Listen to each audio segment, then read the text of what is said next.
this time, now that I have roommates, I have people with me talking about these games that we're playing. And that's a good thing because I don't know that much about KOF yet. I'm learning, and someone just texted me, so ignore that. But other than that, I have Juicebox here with me. How are you doing? I'm doing okay. That's good. I live with this guy. That is true. So this is we're gonna be doing videos ever so often, and KOF is going to be what I'm learning, and he's gonna help me. Good, because it makes things a lot easier when you have someone to actually play against and try things out against, and bounce ideas off of. So I wanted to kind of make a beginner growing the beast video for KOF because it'd be cool if other people got into KOF too when they were on the fence about it. So let's clear the air and let's lay some stuff down for beginner KOF people. Yeah, so with regards to King of Fighters 13, there's a handful of things you'll want to know, like as a beginner, some of the differences it has between other games. But I'll tell you right now would be a great time to learn it. I'll tell you, last year's EVO was incredibly hype, and this year's EVO is going to be even better. There should be more international players. There will be a bigger international presence. A handful of the American players have been increasing their skill base, and if it's anything like last year's EVO, it will be the hypest game to watch. And it's going to make the entire crowd erupt again. So this would be a really good game for you to learn. Also, I would say just to generally increase your skill level with fighting games. KOF is one of those games that when you get better at it, it will show off in your other games. I totally agree. I really feel a lot of Third Strike feel and spirit in this game. Spirit. Third Strike spirit is definitely alive in this game. So it's not one of those games that I kind of force myself to learn just because it's like the newer game out there, like Street Fighter Cross Tekken. Like, I actually enjoy learning and playing this game and applying the things that I learn. So it's definitely full of Third Strike spirit. It gets the legit game approval, at least for me. Yeah, just like in Third Strike, you're gonna start out sucking, but but as you practice and as you play, it's really rewarding to see how you improve. And it's precisely because it's not as, shall we say, easy as some of the other fighting games. The reward and the feel that you get when you actually improve at KOF is a bit, I would say, a bit more tangible than with other games. Definitely, I definitely would say that for sure. But let me go into some of the things you'll want to know. The first thing I want to say, just right out the gate, with regards to online play, it's not that good. People have said many negative things about KOF 13 online. What you need to know is, if you do live near someone, like say same state or nearby state, it is possible for you to have a good online match. But the idea is that the netcode is never going to really facilitate the full KOF experience due to the raw speed of the game, due to how difficult hit confirming is, and a couple of other things. Online is just really not a good scenario for learning the full breadth of the game. I would highly recommend maybe showing someone else this video, maybe getting them interested in it. Just having one friend, it only takes two people to make a community. As long as you both, want to learn the game together, that would be a much better situation than trying to learn this game online. Right, and I feel a game like this, when you're playing the same skill level person, I think you're going to have just as much fun as any other game. I think this game allows for a lot of flavor and variety of your own style and your own type of, you'll learn how to play the game over the course of the time. But if you get a buddy and start playing with them, regardless of your guys' skill level off the bat, I think you guys, after a little bit of know-how, will have a lot of fun. And yeah, I think, and you can see this is me against Juice that we're watching here, and I'm obviously not anywhere near his level right now. But the cool thing is that I see such a drastic distance from my first day to my fourth day. This is like footage of my fourth day playing, and I'm actually, getting his life bar past half. You're using jumping light kick properly. Yeah, right. I'm starting to understand where my normals are supposed to be used, the distances, etc., actually landing a few combos. So like we were talking about, the progress and just being able to go back and forth with someone will help you a lot. Absolutely. Getting a little deeper into the mechanics here, KOF is a 4-button game. There's 2 punches, 2 kicks. In notation, they're usually referred to as A and B are light punch, light kick. C and D are hard punch, hard kick. That's usually how they're referred to. Just, like it would look like on the old Neo Geo machines. The buttons would say A, B, C, D, and that's why we call them that. continuing to go, one of the things that distinguishes KOF from other games is its raw speed. The vast majority of tactics in the game need to be read and not reacted to. And that is a big hurdle for someone who might be newer to fighting games. Having a little bit of fighting game experience can help with that.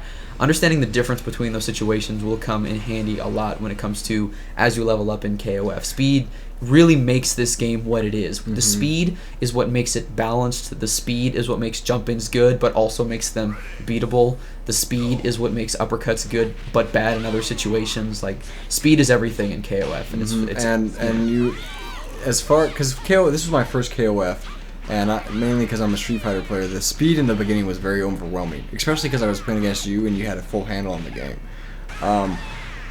The second I understood which normals of mine were supposed to be used in certain situations, it made a world of difference. You know what I mean? It turned me just getting from just constantly just stuck in the corner to actually being able to push you off of me at the appropriate times, etc., etc. So if you are getting beat on and quickly rush down and just mauled to death, just understand that once you get a handle on your normals, breathing becomes a lot more easier. Yes, and on the topic of normals, this is something I do. Sometimes people ask me, what game would you say KOF-13 is a lot like? And there are two games that I want to point out are very much like KOF-13 and how you want to approach them and how the strategies work. And they are Tekken and Super Smash Brothers. Let me quantify that. The game is a lot like Tekken because movement and spacing are everything. Okay, that's what the game comes down to. Where you are standing relative to your opponent is very, very important on whether or not this crouching hard punch will work or if it will not work. And then movement, again, because of the speed of the game, utilizing all of your options, all of the jumps, all the backdashing, any special moves you may have that actually move your character. If you underutilize any one of those tools, someone can put you in a situation that you don't want to be in. And Smash Brothers has a very similar philosophy, like competitive Smash Brothers. And before anyone says anything about Smash Brothers, like when I was playing a lot of Third Strike, I was friends with a few very good Smash Brother players. His name is Hugs. I know Hugs. Melee is a legit game, like on any level. Like that game is like a legit hard ass game. Like, so don't be hating on a Smash Bros. Like, it's not a game for me, but it's a game for me. It's definitely like a legit competitive game. So moving on, go ahead. Yeah, moving on. The idea is Smash Brothers, similar to Tekken, it's all about where you are relative to your opponent when you choose to go in. Like preemptive ways of keeping your opponent out. Marth with the sword, he would neutral hop and throw his sword out to try to keep you from getting in. And if he thinks you're not going to go in, then he could go in. There's a very similar feel to the air game and the approach game in KOF as to Smash Brothers. But it has more traditional 2D fighting mechanics. And that's where it'll be easier for perhaps some of your watchers to adjust to the game. I mentioned jumping. There are 4 jumps in KOF, whereas Street Fighter or let's take Marvel vs. Capcom, there's a jump and there's a super jump. This game has a jump and a super jump, and it also has a hop and what's called a hyper hop, which you could think of as a super short jump. If you've ever played CVS 2, you already know 3 of those jumps. A hyper hop is basically a short jump that travels further. And both hops have the same height and are in the air for the same time. Normal jumps and super jumps go the same height and are both in the air for the same time. The difference is the distance that are traveled. Utilizing all 4 jumps becomes very, very important when you're learning the game. Let's see. As you watch this video, you'll probably notice if you're looking for Street Fighter style footsies, they don't exist traditionally speaking in this game. What's going on is because every character in the game has so many movement options, poking as a concept can be done from almost any position on the screen. The idea is jumping normals are good for poking because you can do them really low to the ground with hops. Like right there, I tried to. You can use jumping kicks at various heights, almost like you would a ground poke in, say, Street Fighter. So walking left and right and looking for normals to do things to, that sort of strategy doesn't really work. You need to defend yourself proactively or attack proactively. Reactive strategies usually don't work unless you have a very good idea of the type of thing they're going to do, and even then, the speed of the game and the execution requirements of the game make it so that it's never really a sure deal. I felt a lot of the time that once I understood where my normal was in prime position, I could almost always press my normal at that time. Yeah. If I was in the right position for my normal to be used, it was very safe and very advantageous of me to use it in that position almost all the time. Yeah, that's one of the things I do want to say. Like, sometimes games have inconsistencies. I know, like, for example, like Mortal Kombat with the trade system, or like some people would say the hitboxes or the hurt boxes in Street Fighter 4 sometimes alter. KOF 13 is a highly consistent game. If you standing jab at this range and they jump at that range at that normal, you will always beat it, always 100% of the time. The only difference would be, the spacing or the timing. And the idea is, like, almost every combo in the game works on everyone in the game. There are very, very, very few character-specific combos that exist. That it's a really handy thing. It's an uncharacteristic thing when it comes to games of this generation. This game is very old school in its design, and it really shines through in things like the combo system and such. And speaking of the combo system, there's a couple of differences in KOF versus how it would work in other games. There's a couple of meters, but one of the nice things about KOF is they have what's called a drive cancel. Basically, it allows you to cancel one of your special moves into another one of your special moves. And it can be used multiple times in succession with the hyperdrive gauge and the hyperdrive system, although you can just do drive cancels on their own if you do have the meter. For many characters, drive cancels basically allow you to extend your combos. Some characters get more damage off of it, some characters less, and that adds to the diversity of the game. Another interesting thing about KOF combos is you can combo into command grabs in this game. There are many command grabs. Some of them start up as quickly as one frame, others not so much, but you usually have some sort of option to combo into a command grab if you have one. There's very few exceptions to that. So for a lot of characters, like say your Clark, one of your best bread and butter combos is like a couple of crouching kicks into your command grab, right, which gives you a mix-up, and you could also command grab if they block. Right, and I must say that you'll hear command grabs with, let's say, one frame start up, and another frame with a bunch of frames, or another grab with a bunch of frames. But I find that really, like, KOF has put some thought into that, as far as, like, even though this command grab has a lot of startup, it's actually invulnerable. Yeah. Or even though this, you know what I mean? So there's a lot of creativity to be had for the variation of the different command grabs and different moves and properties of the normal the specials in here, and that's one very fun part about this that I enjoy. Yeah, exactly. Let's see. Another nice thing to talk about would be projectiles. They exist in this game. There are Hadoukens. However, how they function is a little differently. There's a handful of the projectile characters can just follow their projectile in and get frame advantage. Whereas, say, in a Street Fighter style game, like only Guile can do that, or you would have to spend meter to actually do something with the fireball. Some characters in KOF can do that just meterlessly. They can just throw the fireball and follow it in. That is, if they're far enough away from you. There are fireballs that travel so fast it's not really feasible for you to try blocking them on reaction. There are projectiles that can be done in the air. There are projectiles that have awkward angles on them. There are projectiles that are great at extending combos. Projectiles have a bit more use in this game, but I would say that's a consequence, again, of the speed and of the execution of the game. The way projectiles are used in this game, you can use them for zoning, but at the end of the day, they are useful for many, many more things. Let's see.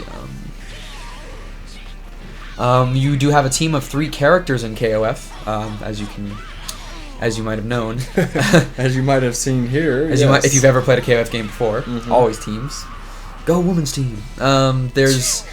There's story teams. There's teams that are 3 characters that are related somehow story-wise, and they enter the KOF tournament in the story together, and that's how the character select screen is arranged. Of course, you can pick any 3 characters you like. There are synergies there to be had. The idea is when you do die in KOF, when you do lose a round, your meter is carried over to the next character. So how you want to manage your meter and the order of your characters is something to think about for, say, high-level play. But I do want to stress that that's something for high-level play to think about. Until your fundamentals are up to snuff, and until you're used to the speed of the game, and until you're landing many different types of combos, and you're actually selecting your combos mid-match and things like that, until you are at that level, you really do not need to worry about the order of your team, or really even managing your meter, because those things really don't come into play until you have a lot more knowledge of the game system. Tier list would be another good thing. there is a tier list to this game. It does exist. Mr. Karate and Hua Jai are probably the best characters in the game. But the idea is this game is predicated on its fundamentals, and absolutely nothing that Hua Jai or Mr. Karate does cannot be countered with fundamentals. And I truly mean that. Like, this is a game where you can pick any character you want and be good at that. Leona was considered bottom tier, absolute trash tier at the beginning of the game, and here I am kicking ReNiC's ass with her. Well, kicking my ass right now is not a thing to gloat about, but I can definitely see why people are starting to reconsider her place on the tier list. Yeah, I mean, you know, I won't talk too much about Leona, but the idea is, all you need to know is she was considered trash tier at the beginning of the game. Now she's one of my mains. I want to play her in tournaments. I have absolutely no reason to believe that I cannot be competitive with her, because now that my fundamentals are up to snuff, I can beat Karates, I can beat Hua Jais, and the tier list really doesn't affect how you approach the game. It really doesn't. We were talking earlier about how you have to play the person in this game. Yes. There's no, well, I do this, so you can't do anything. Yeah, probably the best example of this in current fighting games is, say, Seth in Street Fighter 4. Say he lands a pile driver. You know, he's got this mix-up he's going to do on you now. The idea is, in Street Fighter, your reversal options are limited. Some characters don't even have a reversal option for no meter. But the idea is, the Seth player can basically do what he wants mix-up wise. He can choose to do another pile driver, he can choose to do a cross-up or a fake cross-up, he can choose to do an MP jump low. There's a handful of other options. But the idea is, because of your limited reversals, you have to sort of pick which one you want to do, and you have to kind of hope that it works. And the Seth player can sort of disregard that, because he's thinking, well, this is either going to work or it isn't. Because there's a limited number of options, I'm either going to get this combo or it's not. But the idea is, the fewer options you have, the less of a mental mind game that happens. Rock, paper, scissors actually has mind games to it. If you want proof, go to the Rock, paper, scissors World Championship in Las Vegas, which actually has a consistent, you know, top level of players. But the idea is, the fewer options that a game has, the fewer feasible strategic mind games are possible. And KOF has so many options defensively, and this is for every character in the game and not just a couple, that there are no such mix-ups in KOF. There are really good frame traps, there are really good throw setups, but the idea is there's always 2 or more, usually 3, options to every single situation in the game.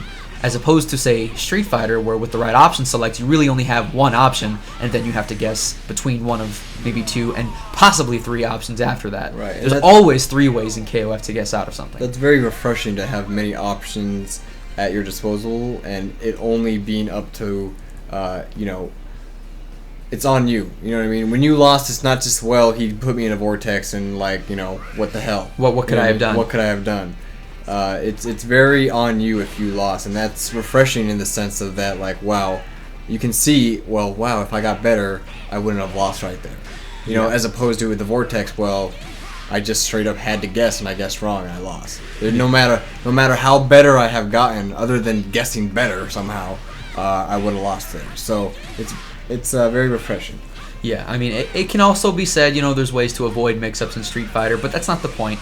The point is that you have to make reads in KOF. You have to play the player. If they make good mix-ups on you, you have to find your way out by using all of the options available to you, and it's not a matter of being better at using the few options, but being better at using many options. Landing full damage combos is difficult in KOF against someone who knows all the options. Anti-airing someone is difficult, like just poking in general.